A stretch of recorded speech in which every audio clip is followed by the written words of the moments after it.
67. Ah, zut alors!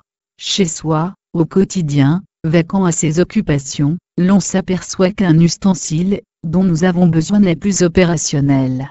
Une petite contrariété naissante se manifeste, mais qu'importe, il suffit de se rendre au supermarché pour le remplacer.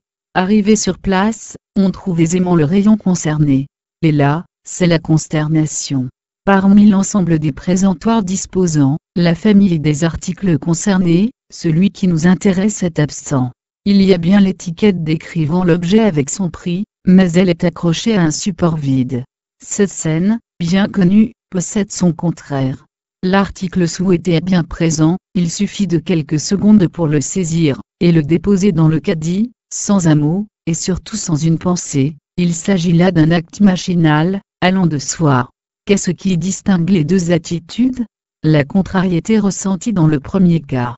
Certes, cela nécessite des démarches supplémentaires, s'informer du réapprovisionnement de l'ustensile, et selon la réponse, attendre le délai et revenir, ou prospecter un autre point de vente.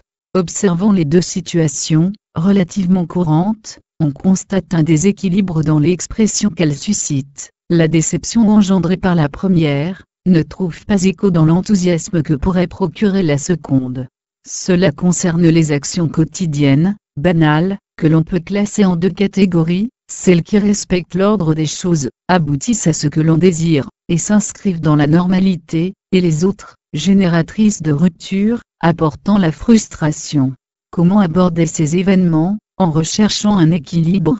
Oui, mais cela signifie-t-il qu'il faudrait jubiler, et s'exalter chaque fois que l'on obtient, ce que l'on désire pour compenser les moments de contrariété? Le balancier classique puisant son énergie dans la conscience émotionnelle, on conviendra aisément que cette solution n'en est pas une. Par l'attention, prendre la mesure des circonstances et s'adapter.